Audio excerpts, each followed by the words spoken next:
Hello students. Now in second part of the Delhi Sultanate, we will see how these rulers of Delhi administer their territories.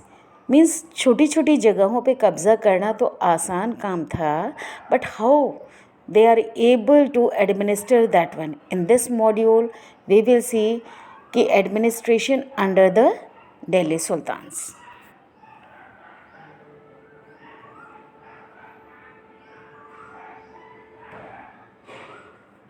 For this, let us understand certain terms. Bandagan. Bandagan. These are actually the slaves purchased for military services by Delhi Sultans. Again, the slave dynasty is formed because of them only. क्योंकि Delhi sultans ने अपने लिए military service इन्हीं के द्वारा पूरी करते थे. Second word is Ekta. Khiljis and Tughlaq. Khiljis and Tughlaq appointed military commander as governors of territories of varying sizes. वो जो land sizes were vary from one to another, and these pieces of land were known as Ektas. Mukti और इक्तेदार. Who were Muktis and Iktedar? Muktis and Iktedar were the holders of the Ikta. They were the holders of that Ikta.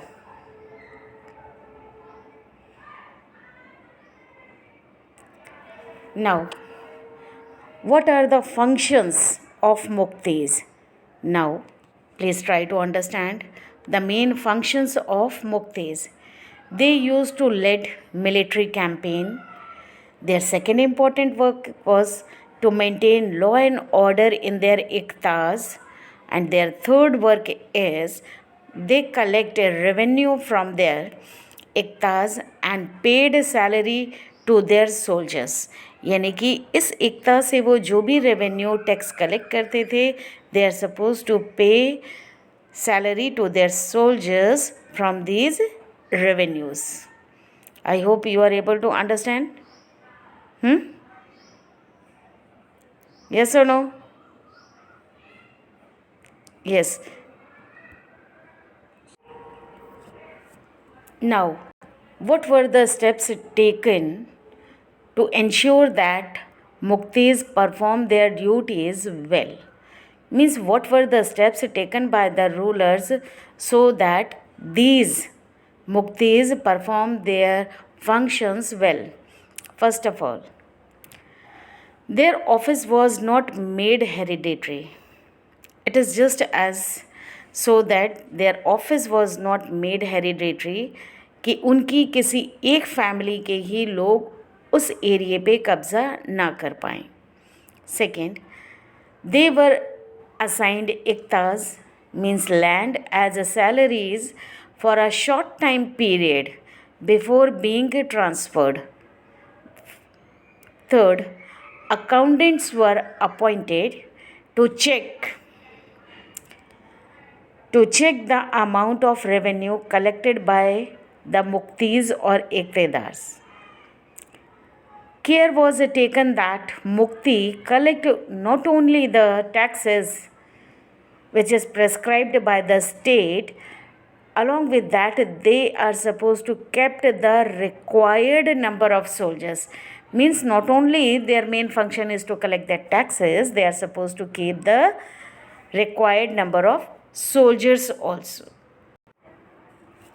Now just we will take the quick recap of the previous things.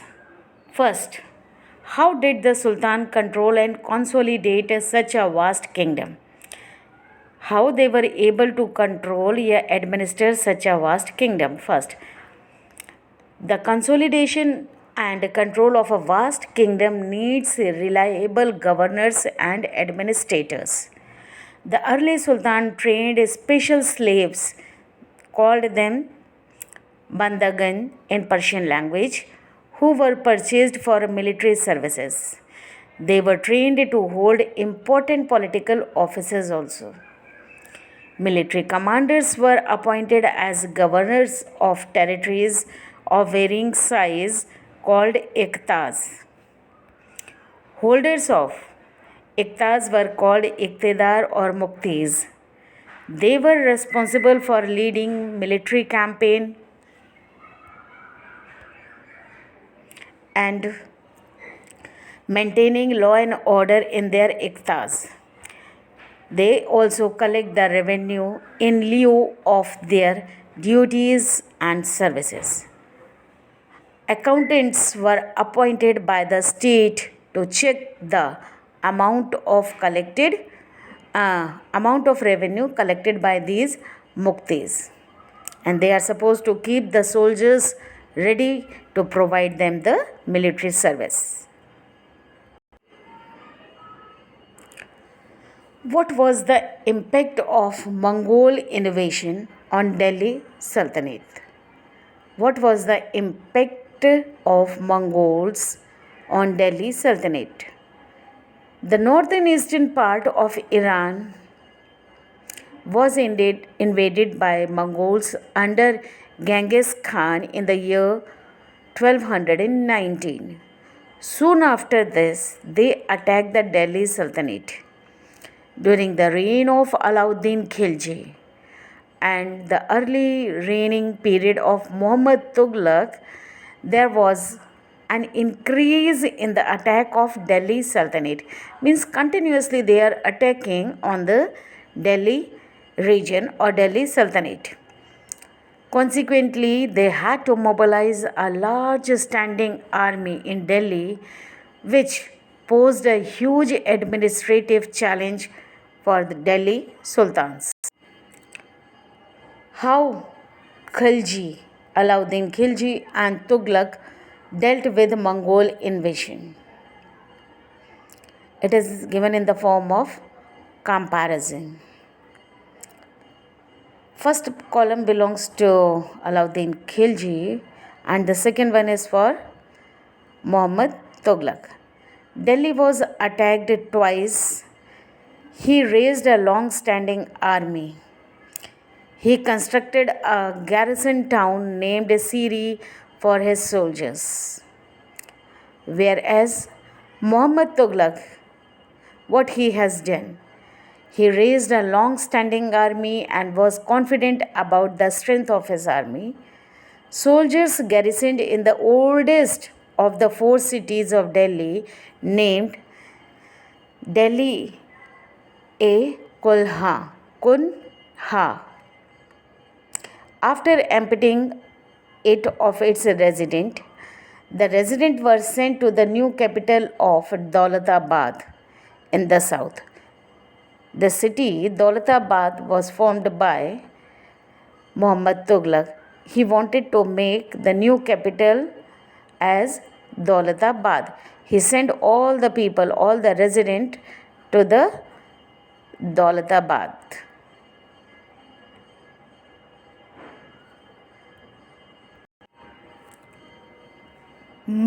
Alauddin Khilji. Alauddin Khilji's soldiers were fed using the produce collected as tax. Sorry, collected as tax from land between Ganga and Yamuna Doab. This was the fertile region. Tax was fixed at 50% of the peasants' yield, whereas in Tughlaq's, Muhammad Tughlaq produced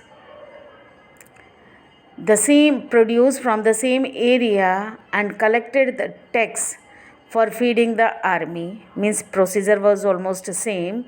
Additional taxes were also levied to meet the expenses of maintaining such a large number of soldiers. This coincided with the famine in the area. In the book also this comparison is given. Alauddin Khilji paid the soldiers in cash rather than iktas. Means cash में वो payment देता था as compared to the इकतास, एकता के यानी कि land form में नहीं देता था, कैश में देता था.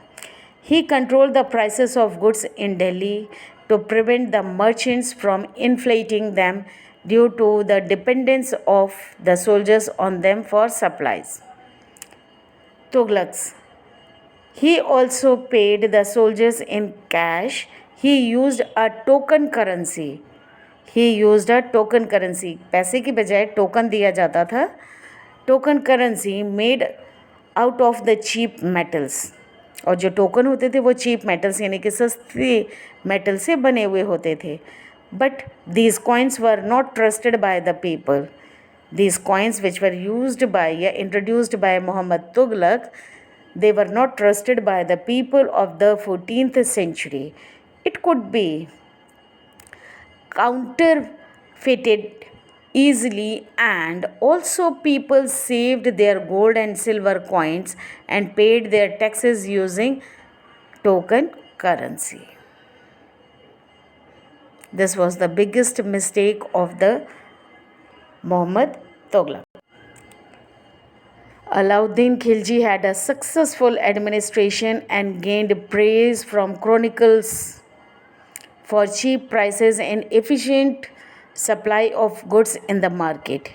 He withstood the threat of Mongol invasion. His measures were defensive, whereas Muhammad Tughlaq, his administrative methods were failure.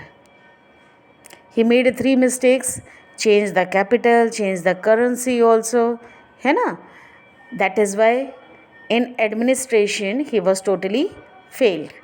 His campaign into Kashmir was a disaster, after which he decided not to invade Transylvania and disband the large army. His measures were offensive. Now we can see the difference between the Alauddin and Muhammad Tughlaq's method of controlling the administration. I hope now you are able to understand. Yes, I think so. And at last,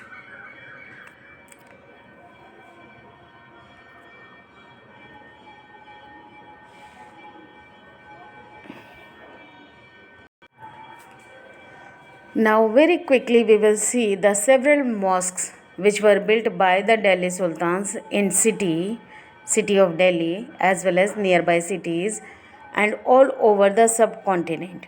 Some important mosques are given here in the form of flow chart. Quwwat ul Islam Mosque and minarets. They were built by Qutbuddin Aibak and Iltutmish, enlarged by Iltutmish and Alauddin Khilji. Begumpuri Mosque, built in the reign of Muhammad Tughlaq, the main mosque of Jahanpana, the sanctuary of the world. Moth Ki Masjid. It was built in the reign of Sikandar Lodi by his minister. Mosque of Jamali Kamali. It was built in late 1520s. I hope that's all. And with this, you are able to understand the chapter. Thank you.